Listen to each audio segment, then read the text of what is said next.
Welcome to Value Investing, the Starvine Way, where my goal is to help you learn more about value investing and compounding wealth with a long-term focus.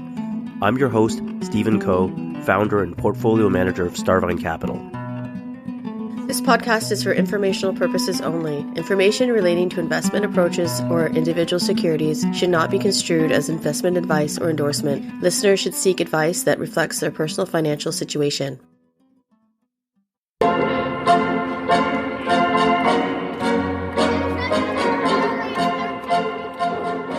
Almost 8 years ago, I wrote a piece on Moneyball, a Michael Lewis book about the Oakland A's 2002 season. It was also made into a successful Hollywood film in 2011. The whole story resonated with me due to the striking similarities between pro baseball and investing. Nothing in my mind is more effective than using this metaphor to grasp the concept of value investing.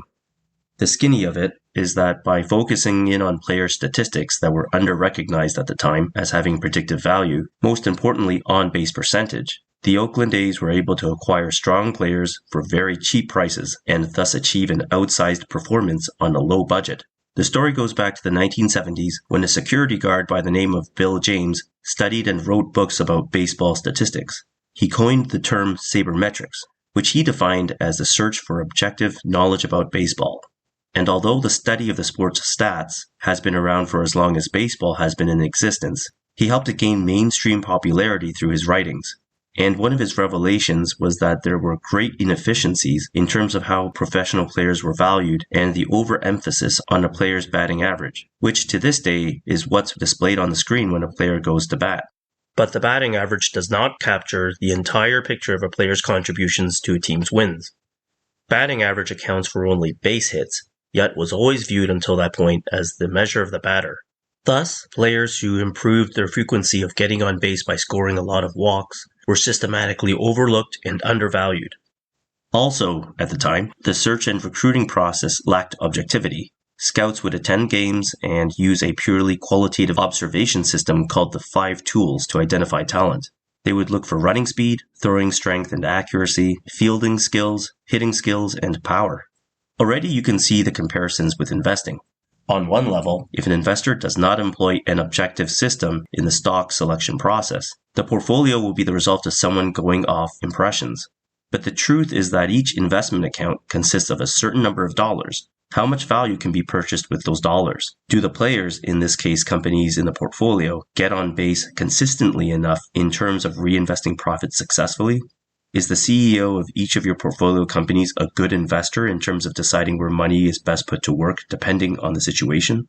And just as importantly, can we find companies whose ability to get on base is underappreciated for whatever reason and therefore allow us the opportunity to pay less than a fair price that would be quoted if every buyer was looking at this situation in a fair, level-headed way? If you look at the behavior of market participants over the years, does this not all already ring a bell? Except the madness in the markets has been far greater than in baseball. Even in recent history, during the pandemic, there was a total abandonment by a large portion of the market to value a company's earnings power in a discriminating way. Not everyone, but we witnessed certain areas of the market defy gravity. There were the meme stocks, SPACs, which stands for Special Purpose Acquisition Companies, and anything that had to do with e-commerce or business that enabled one to work from home. They were all manias and bubbles. So along comes Billy Beane, general manager of the Oakland A's, and the assistant manager Paul DePodesta, both of whom studied sabermetrics and were about to shake up how players were recruited, how much to pay for them, and the tactics that would be encouraged and discouraged on the playing field. No one was more familiar with the misallocation of budgets than Billy Beane himself, who displayed the qualities the scouts were seeking and was convinced by them to pass on a joint baseball-football scholarship from Stanford. The Oakland A's became pioneers by using sabermetrics to buy bases as cheaply as possible. At the crux of Beane's success was his ability to find talent that was shunned due to a temporary issue or defect. For example, appearance, age, awkward body mechanics, or a recent injury that created the impression of being undesirable despite having achieved a strong track record.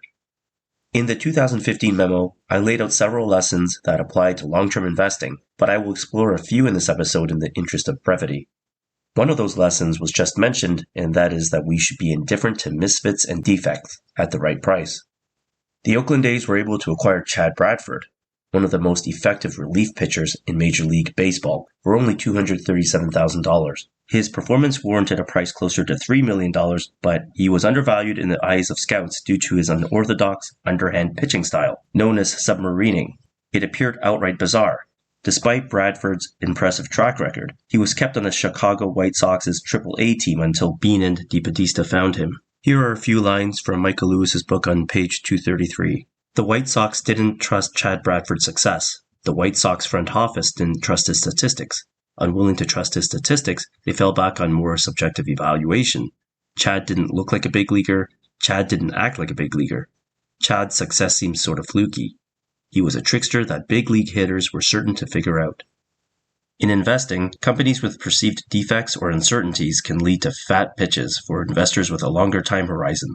Sometimes an entire sector becomes out of favor, resulting in low stock prices for all companies in the industry. U.S. housing was one such group that was indiscriminately sold off during the 2008-2009 recession.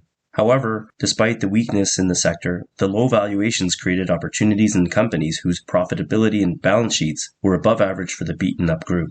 Another situation where a defect often leads to misappraisal is when a company's overall profitability is suffering as a result of one loss-making division offsetting the profits of a healthy growing division. In such instances, valuing each division separately is likely to lead to a different answer versus the conclusion drawn by the unaware investor who takes the consolidated profit at face value without inspecting the underlying progress of each division. Another key lesson from baseball and investing is that randomness can overwhelm and obscure short-term results. Pete Palmer is a pioneer in sabermetrics, and in his book, The Hidden Game of Baseball, he wrote that the average difference in baseball due to skill is about 1 run a game, while the average difference due to luck is about 4 runs a game. Even in a 5-game series, the worst team in baseball will beat the best about 15% of the time. Those findings explain why Bean did not watch the Oakland A's games, but rather listened in from a radio in the team gym. He purposely distanced himself so as to not become emotionally engaged in any single game, the outcome of which was subjected more to luck than process. Stock investing is a parallel universe in which we are awash in short-term randomness, both in stock price fluctuations and quarterly results. Our energies are not best used by checking stock prices too much and getting wound up in the market's gyrations. Instead, investors should keep a distance and be as dispassionate as possible after conducting the research for any given company. If you approach public equities as having fractional ownership of businesses, the time required for your thesis to play out could equate to the time required for the chosen companies to grow their businesses, which in all likelihood will require years instead of quarters. The following are other noteworthy comparisons between Moneyball and investing, in no particular order. Taking advantage of the motivated or forced selling of other market participants. In baseball, bargains tend to be created in the second half of the season. Opposing teams would sell players they had given up on to shore finances for the next season. With equities, prices may be driven down unnaturally during certain times of the year. For example, tax loss harvesting and window dress selling at year-end by fund managers to avoid the display of losing positions on client statements. Minimizing low percentage tactics. Billy Bean discouraged stealing and bunts because he observed that those were high-risk and low-return tactics. In investing, I would view most IPOs, and here I would revise the table at the end of my write-up, but most IPOs have a low success rate and therefore are in my view uninvestable. And also, I would eliminate most resource exploration companies that generate no cash flow and that have no prospect of reaching a profitable state for several years. The thinking here goes back to inversion. We take a leap forward to success by culling bad behaviors. Next, placing emphasis on the right information and metrics. We discussed earlier how sabermetrics allowed the uncovering of hidden value by paying attention to on-base percentage rather than batting average. In investing, it may be harder to narrow a company's performance down to a single number, but return on capital would be the comparable metric to long-term investing as on-base percentage is to baseball. A high return on capital for a company over an extended time period is a sign that the business could have moats from competition, which would increase the chances that profit can be reinvested at a decent rate over the long term. Identifying the reasons or defects which lead to the undervaluation. In Moneyball, we saw that the player's defects stood out. Examples included age, weight, and unconventional body mechanics. In investing, Companies' share prices can trade at a discount for a wider range of reasons, including the market's perception of them being identifiable with an out-of-favor industry, a market panic, the existence of hidden assets, forced selling due to a corporate event, and negative media attention from a short-term issue.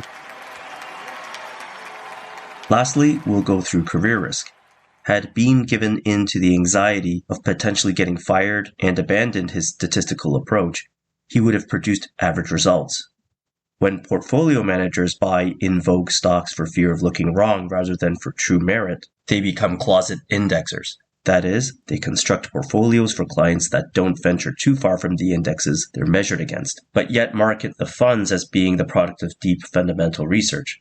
The desire here for job security thus supersedes the goal of producing alpha. If I had to select one lesson from Moneyball, I would emphasize the importance of getting on base. In seeking players with a high on-base percentage, Bean and DePodesta strove to construct a portfolio that was best positioned to maximize the number of wins with limited resources. In your own portfolio, getting on base can be achieved by 1. Minimizing big errors, and 2. Investing in companies that offer a compelling combination of low valuation and above-average quality. Avoiding mistakes is easier said than done, but if you stay the course and realize that some home runs will happen while focusing squarely on getting on base, in other words, not being too aggressive, a satisfactory level of long-term compounding should be the result. We hope you enjoyed this episode. If you did, please like, subscribe, and share. Questions can be sent to podcast@starvinecapital.com. On a final note, thank you for the reviews on Apple Podcasts, as that helps us get discovered.